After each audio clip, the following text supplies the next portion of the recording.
But I also think it's an exercise in observation as well. A lot of times we look at things very superficially or on a real surface level. So I found in this exercise that the more I drew this particular photo, the more things that I saw in the photo that I didn't see the previous time.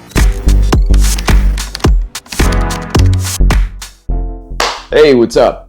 So this past week, I've been drawing in my sketchbook from the same piece of reference every day. It's a little bit obsessive, I know, but it's sort of like a practice technique for me.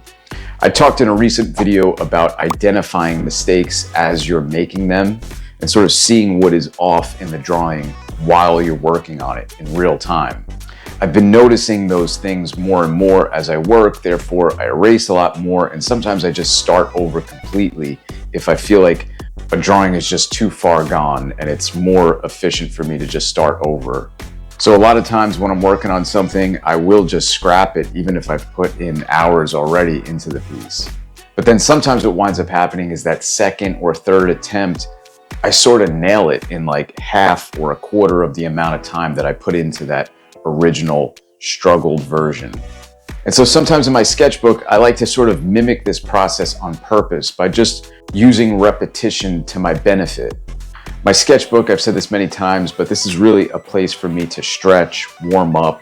I don't look to my sketchbook as a place for portfolio pieces.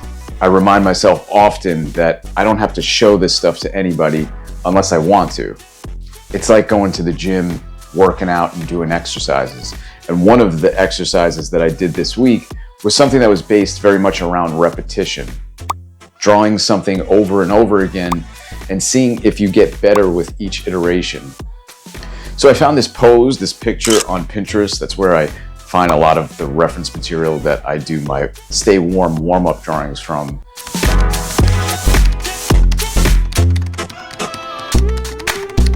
And when I'm looking for a photo to draw from as a piece of reference for a warm-up generally, I have certain criteria that I'm looking for.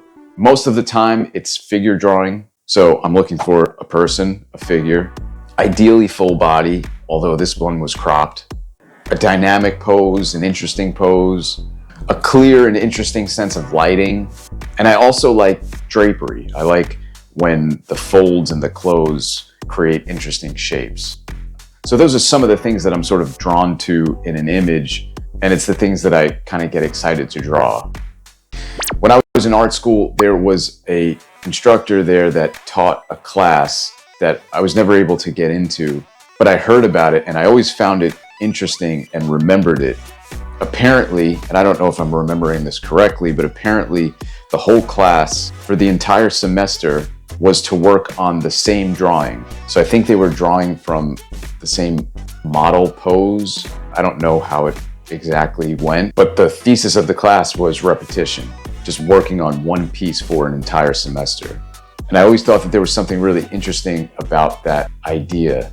Sometimes I like drawing the same image side by side twice or 3 times, because like I said, oftentimes I don't get the drawing quote unquote right on the first try. And the more you draw, the more you do something, I think the more you tend to notice things. I think this is sort of an exercise in discipline to some extent. There could be something boring or monotonous and tedious about drawing the same piece of reference over and over again. So sticking with that almost builds up a little bit of like artistic discipline, which is probably good to have. But I also think it's an exercise in observation as well. A lot of times we look at things very superficially or on a real surface level. Especially nowadays, we're consuming so many visuals, whether it's through social media, the internet at large, video, entertainment. It's hard to really pay attention and truly digest and interact with an image. So I found in this exercise that the more I drew this particular photo, the more things that I saw in the photo that I didn't see the previous time. Whether it be certain folds in the drapery, or the accuracy of the proportion, the tilt of the head, the shapes that the negative space is making, all the different shadow play. There's so much going on in this image, it can be very easy to sort of just take it for granted on a first glance.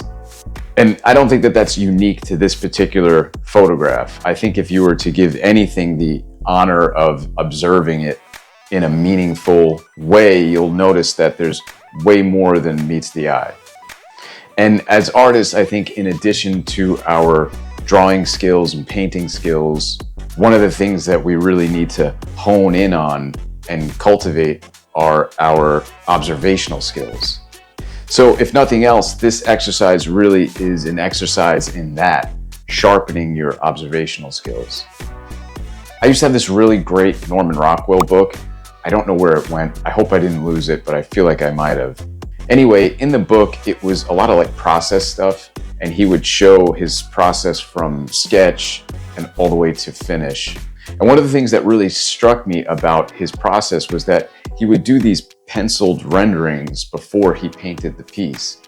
And to me, the pencil rendering looked like it would have been the finished piece. Myself and maybe a lot of us might have just stopped there and said, the illustration's finished. But for him, that was really just the study. That's pretty much what he would use as a reference to paint off of. And I found that there's really great discipline in that. When I was a younger artist and I was reading this book, I couldn't imagine how an artist would be able to just have the confidence to be able to do something over and over again, knowing that with each iteration, it's going to improve and get closer and closer to that finished idea. I think it's the less experienced, perhaps less confident artist that gets very much attached to the first version, because the idea of climbing that mountain again seems perhaps too daunting, or the fear that you're not going to be able to capture what you were able to capture in that first draft. Even if there are some pieces of that draft that aren't quite working, you're so attached to what is working that you don't really want to gamble on trying to get it right in a second or third version. And so I think an exercise like this kind of just works those muscles and gets you more used to and confident in letting you know that you can do something again and make it even better each time.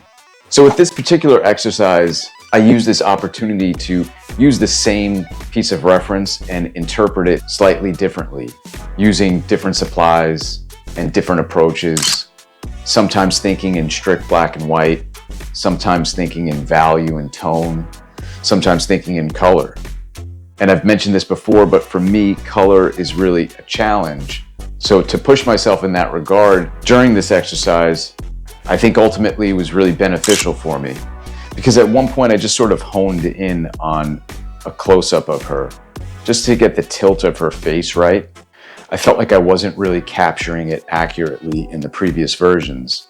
And so thinking about this particular approach, really just in shadows and tone and value, it kind of helped me indirectly describe that pose and the tilt of her head much more accurately.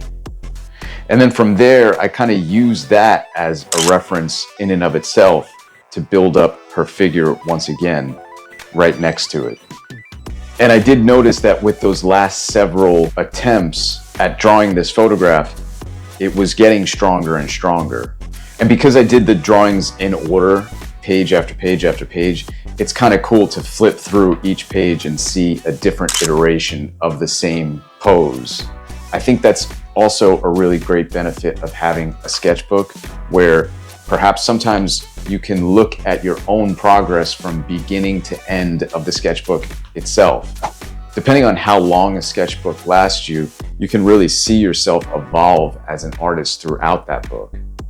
Each page and each section of the sketchbook is like a snapshot of where you were artistically at that moment. It's one of the things that I really love about sketchbooks. I did this exercise in my trusty Stay Warm sketchbook. I've talked about it plenty on this channel and other platforms as well. I'm actually coming to the end of this particular sketchbook, and I'm also running low on stock of these in my shop. So it's time for me to work on a new Stay Warm sketchbook. I'm actually working on designing that and putting that together at the moment. So stay tuned for that. I should have that ready hopefully by next month. Anyway, I hope this was somewhat informative and interesting. If this is something that you haven't done before, working with repetition, drawing something over and over again, and kind of tracking your progress, maybe give this one a try.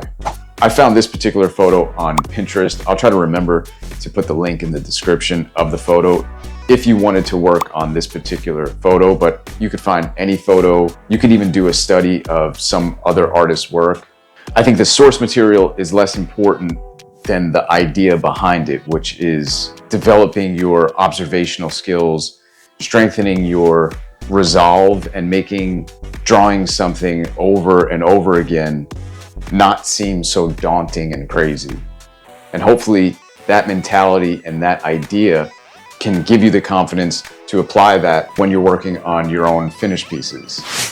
So if you give this one a shot, let me know how it goes. If you have any other questions or comments, leave them down below. I'd love to hear some of your tips and suggestions for how you use your sketchbook to become a better artist, drawer, painter. So thanks so much for watching. I'll catch you in the next one. Take care.